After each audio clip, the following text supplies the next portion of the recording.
Hey there. Welcome to Statistical Thermodynamics. You might be wondering what thermodynamics is and why we should even care about it. Well, it's actually all around us, from the engines in our cars to the air we breathe, and even the processes that keep us alive. Now, I want to introduce you to someone pretty important. This is Ludwig Boltzmann. He was one of the pioneers in this field, but even he found it quite challenging to wrap his head around some of these concepts. Here's the thing that makes thermodynamics so tricky. It deals with mind-bogglingly large numbers.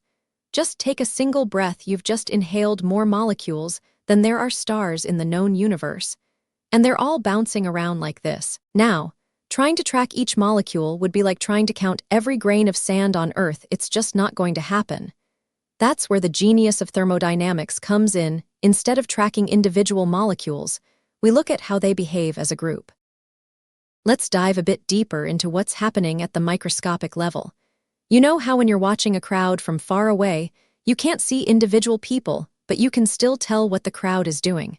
That's kind of what we're doing here with molecules. Now, here's something cool. Each of these tiny molecules has what we call a position and momentum. Think of it like a GPS coordinate plus the direction and speed it's moving. That's 6 numbers we need to track for just one particle. Now, here's something incredible about the scale we're dealing with. Avogadro's number tells us there are 602 sextillion molecules in a tiny amount of gas. When we multiply that by 6 numbers per molecule, the complexity becomes astronomical. Tracking every single molecule would be like monitoring every person's exact location and movement on Earth at every moment. This is where thermodynamics shows its brilliance by helping us see the big picture. All right, here's where things get really interesting. Instead of getting lost in all those individual molecules, thermodynamics gives us a brilliant shortcut. We can look at the big picture, what we call the macroscopic view. Think about it like this: when you're cooking, you don't need to know what each molecule in your pot is doing. You just need to know a few key things. How hot it is, that's temperature. How much space it takes up, that's volume.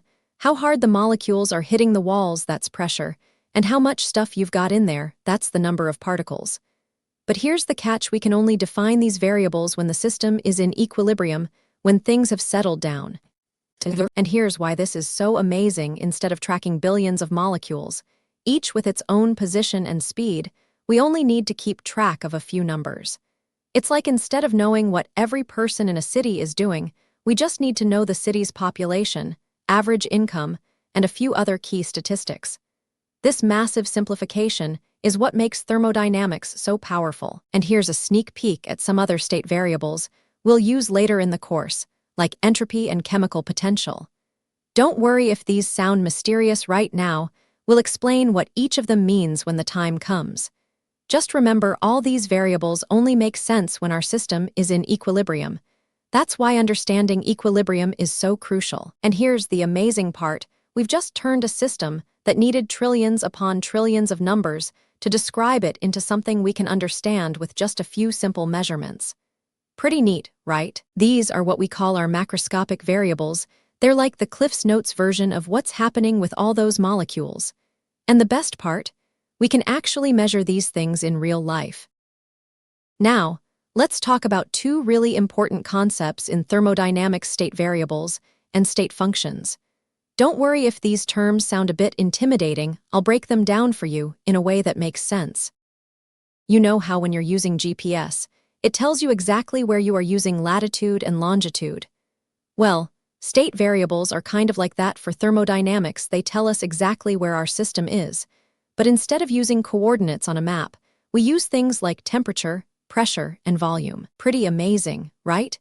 We've taken this chaotic microscopic world where everything seems random and unpredictable and turned it into something we can actually work with using just a few elegant numbers. That's the real magic of thermodynamics. Now that we understand the basics of thermodynamics, you might be wondering, how do we actually measure temperature? I mean, when you stick a thermometer in your coffee, how does it know what temperature to show? This brings us to a super important concept called thermal equilibrium. Let's do a fun experiment to understand this.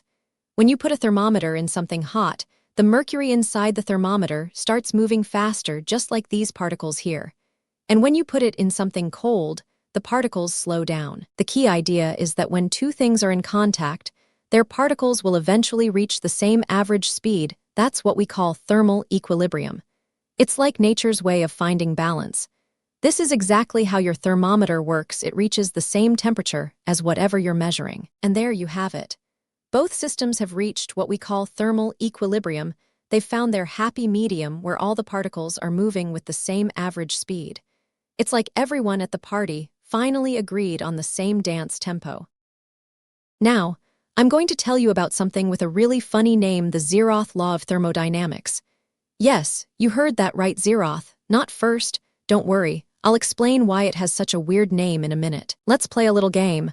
We have three systems, A, B, and C.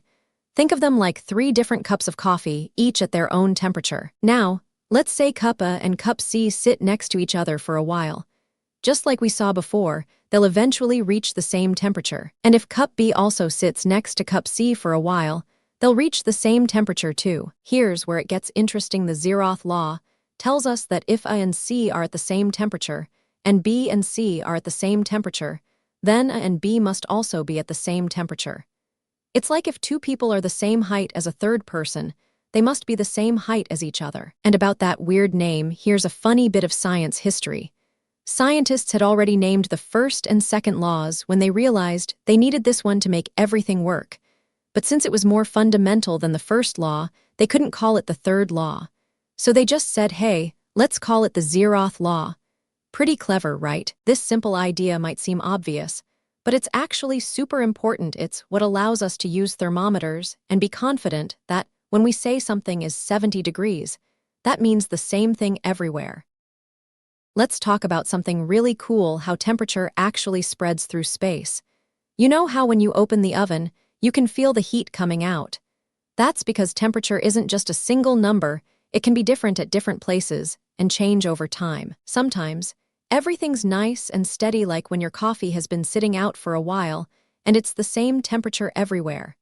Scientists call this global thermal equilibrium, or GTE for short.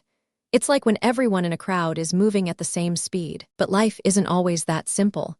Sometimes things are only balanced in small areas, like when you're heating soup and some parts are hotter than others, but each tiny region is pretty steady on its own. We call this local thermal equilibrium, or LTE. It's like having different groups in a crowd moving at their own pace. Let's zoom in on one of these small regions. See how even though the whole pot of soup might have different temperatures, this little bit right here stays pretty steady. That's the magic of local equilibrium, and this is why thermodynamics is so powerful even when things aren't perfectly uniform. Like in most real-world situations, we can still use these ideas to understand what's going on. Pretty amazing how nature works, isn't it?